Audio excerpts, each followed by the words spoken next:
आता तंत्रज्ञान सुधारलेलं आहे, त्यामुळे आता बरेच बदल झालेले आहेत, थोडासा ताण कमी झालेला आहे. पण असं नाही की रिपोर्टरला आजही कामाचे काही तास नसतात.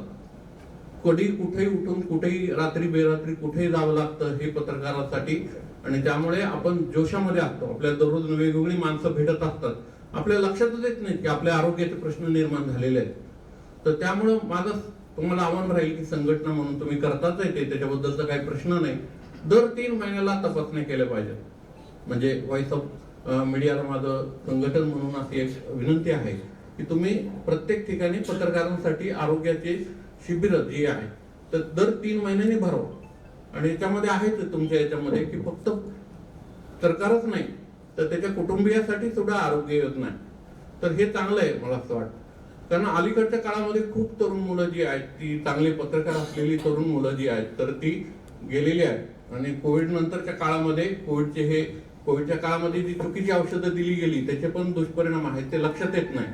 तर हा जो प्रकार आहे तर मला असं वाटतं की आरोग्याच्या बाबतीमध्ये सर्वात चांगलं जर आपण काम करत असाल तर ते हे केलं पाहिजे. संघटना म्हणून आणखी या ठिकाणी सर्व प्रेझेंटेशन मध्ये दाखवलेले की संघटना म्हणून काय काय करता येतं, काय काय करायचं आहे. तर त्या संदर्भामध्ये की वेगवेगळी कौशल्य जी आहेत ती आपली विकसित होतात एकत्र आल्यानंतर. कारण की ज्यावेळेस आपण एकत्र येतो तर त्यावेळेला एकमेकांच्या विचारांचं आदान प्रदान होतं आणि माणूस खरा त्याच्यातूनच शिकतो की काय करायचं आहे. आपल्याला ती दोन्ही गोष्ट सर्वांना माहित आहे की एका जंगलामध्ये एक शिकारी जातो आणि तो काय तिथल्या पक्ष्यांना पकडण्यासाठी एक जाळं टाक आणि त्यावेळेला ते सर्व पक्षी मिळून ठरवतात आपापसात मिळून की आपण आता या जाळ्यातून आपल्याला सुटायचं जर असेल तर एक आपल्याला सुटता येणार नाही. तर सगळ्यांनी मिळून जर एकाच वेळी जर हे केलं की आकाशामध्ये भरारी घेतली तरच हे शक्य आहे. आणि ते सगळे पक्षी जाळ्यासहित वर उडून जातात आणि आपल्याला स्वतंत्र करून घेतात. तर तसं संघटनेचं बळ, संघटना जी आहे तर ती आपल्याला आपलं म्हणणं मांडण्यासाठी, आपल्याला आपल्या मागण्या मान्य करून घेण्यासाठी ती आपल्याला उपयोगी पडत असते. तर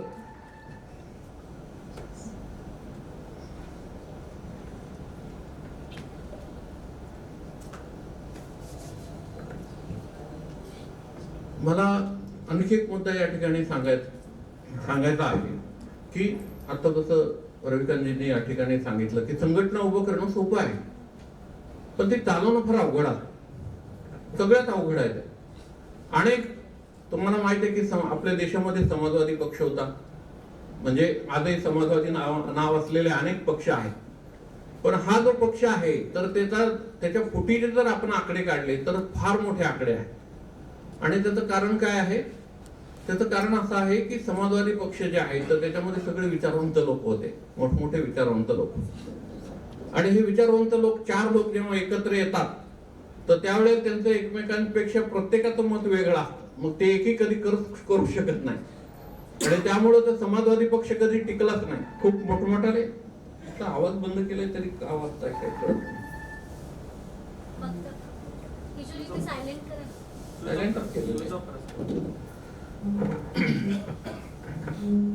तर पत्रकारांच्या बाबतीमध्ये मला हे सांगायचं आहे की या संदर्भात की पत्रकार सुद्धा कसा आहे की माझ्याकडे मी आता 16 वर्ष पत्रकारिता विभागाचा प्रमुख होतो. अनेक विद्यार्थी या ठिकाणी पण माझे बरेच विद्यार्थी आहेत. अनेक विद्यार्थी माझ्या हाताखाली शिकले आणि काही विद्यार्थी मी पाहिले पहिल्या सेमेस्टरला ऍडमिशन घेतलं की त्यांना असं वाटतं की आपण पत्रकार झालो, लगेच कोणाला तरी धमक्या द्यायला सुरुवात गावामध्ये. मग माझ्याकडे तक्रारी आले. मी म्हणलं अजून तर फर्स्ट सेमेस्टरलाच आहे तू, जेव्हा पत्रकार होशील बाहेर पडशील तेव्हा काय करशील.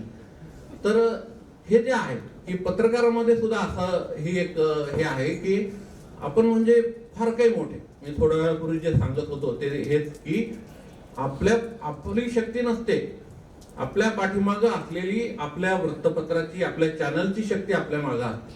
आणि त्यामुळे असं आपल्याला वाटत असतं की आपण फार मोठे झालो, आमदार खासदार मंत्री आपल्याला नमस्कार करतात म्हणजे फार आपण मोठे झालो. पण उद्या बाहेर पडा बरं त्या वर्तमानपत्रातून, त्या चॅनल मधून आणि मग रस्त्याने चाला, तुम्हाला कोण नमस्कार करते बघा. रस्त्याने जाणारा सामान्य माणूस सुद्धा तुम्हाला नमस्कार करणार नाही. तर त्यामुळे आपण आपली स्वतःची किंमत जी आहे तर ती एखाद्या माध्यमाशी निगडीत नाही ठेवली पाहिजे. स्वतःची आपली किंमत आपण निर्माण केली पाहिजे की तुम्ही कुठे जरी नसलात तरी तुम्हाला पत्रकार म्हणून ओळखलं पाहिजे लोकांनी. आज अनेक असे पत्रकार आहेत. आता तुम्हाला माहिती आहे की NDTV मधून रवीश कुमारांना काढलं. का काढलं त्याची पण कारणं तुम्हाला माहिती आहेत की आज चांगल्या पत्रकारांना नोकरी मिळतच नाही कुठे. पण रवीश कुमारचं काही नुकसान झालं का? उलट रवीश कुमारचा फायदा झाला. कारण की रवीश कुमारला च्या चॅनलला एवढे सगळ्या देशभरामध्ये एवढं मोठं प्रतिसाद मिळाला की आज रवीश कुमार हे जे नाव आहे तर ते भारतातच नाही भारताबाहेर जगभरामध्ये सगळ्यांना माहीत झालेलं आहे.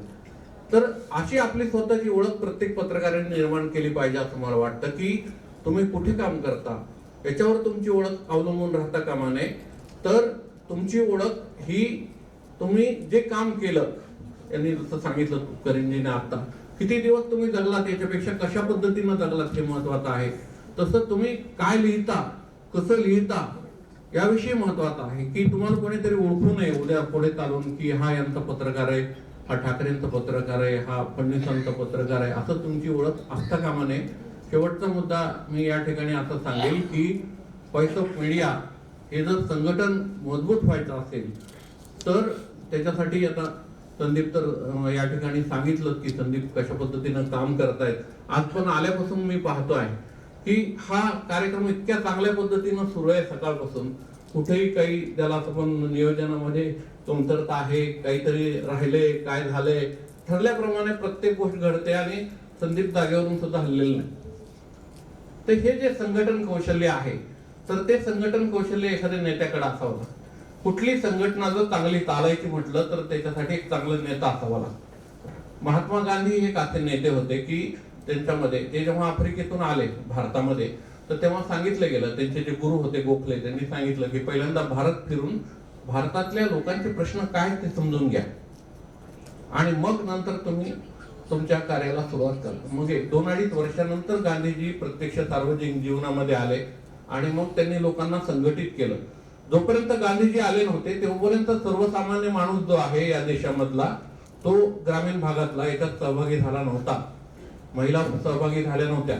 पण गांधीजी आल्यानंतर गांधीजींनी तो विश्वास दिला लोकांना आणि सर्वसामान्यांचे नेते ते बनले. त्याचं कारण काय होतं की गांधीजी स्वतःच्या आचरणामधून प्रत्येक गोष्ट दाखवून द्यायची की कशा पद्धतीनं वागावं, काय करावं. आणि दुसरी महत्वाची जी गोष्ट होती की सतत लोकांना कार्यक्रम देत होते. प्रत्येकाला असं वाटत होतं की मी काहीतरी मोठं काम करतोय. तर तसं संदीप काळेंनी पत्रकारांचे सगळे प्रश्न समजून घेतलेले आहेत आणि ते आता नेतृत्व देत आहेत या संघटनेला. तर माझं असं म्हणणं आहे की ही जी संघटना आहे तर ती संघटना जर पुढे जायची असेल तर हा जो कार्यक्रम आहे तर त्याच्यामध्ये सतत जसं त्यांनी सातत्य जे ठेवलेलं आहे ते सातत्य कायम ठेवणं गरजेचं आहे. प्रत्येकाला काहीतरी भूमिका देणं गरजेचं आहे की प्रत्येकाला वाटलं पाहिजे की आपण संघटनेचं काहीतरी काम करतोय. वर्षभर काहीच नाही आणि वर्षभरानंतर कधीतरी कळतं की आता पोस्ट येते की आता उद्या आपल्याला कुठेतरी काहीतरी एक भूमिका घ्यायची किंवा काहीतरी करायचं. तर अशा वेळी संघटना चालत नाही. तर संघटना चालायची असेल तर त्याच्यामध्ये सातत्यानं प्रत्येकाला आपलं असं आपले पण वाटलं पाहिजे त्या संघटनेमध्ये. आणि संदीप काळे यामध्ये पटाईत आहेत. सर्वांना भूमिका देणं, सर्वांना काम देणं. आता या ठिकाणी सगळी आपण जे उदाहरणं पाहतो पुढे करतात ते दुसऱ्याला स्वतः पुढे जाण्यापेक्षा हाच खरा नेता आहे, हेच खरं संघटन आहे. तर हे संघटन संपूर्ण जगभरामध्ये 195 देशांपर्यंत पोहोचो आणि ही संघटना अतिशय यशस्वी हो. सर्व पत्रकारांना ज्या आवश्यक गरजा आहेत म्हणजे आरोग्य, मुलांच्या शाळांचं शिक्षण जे असेल ते शिक्षण, त्याचप्रमाणे कुटुंबाची जबाबदारी, हे सगळं सहजपणे सांभाळता यावं. पत्रकारांना निवृत्तीनंतर सुद्धा काही निवृत्ती वेतन निश्चितपणानं मिळावं. आता सध्या जी योजना आहेत त्याच्यामध्ये अनेक पत्रकारांच्या अडचणी आहेत. योजना आहे पण त्यांना निवृत्ती वेतन मिळत नाही. तसं आता जसं सांगितलं तसं की आताचे नेते जे आहेत ते शॉर्ट टेम्पर्ड आहेत. त्यामुळे पत्रकाराचा धोका खूप वाढलेला आहे. एखाद्याच्या विरुद्ध बातमी दिली तर त्यांनी सांगितलं आता भाषणामध्ये हातपाय फोडण्याची भाषा करतात, मारहाण करतात. पत्रकार मारहाण विरोधी किंवा याचा कायदा झालेला आहे पण तो अंमलात आलेला नाही. तर त्यामुळे आपण पण आपली जबाबदारी घेतली पाहिजे. पण सगळ्यात महत्वाची गोष्ट आहे की व्हॉइस ऑफ मीडिया जर आपल्या पाठीशी असेल तर आपल्याला ताकद आहे. मग आपण एकटे असत नाही. आणि हे जे संघटनेचं बळ आहे ते टिकून राहावं अशी सदिच्छा देऊन मी माझं भाषण संपवतो. धन्यवाद.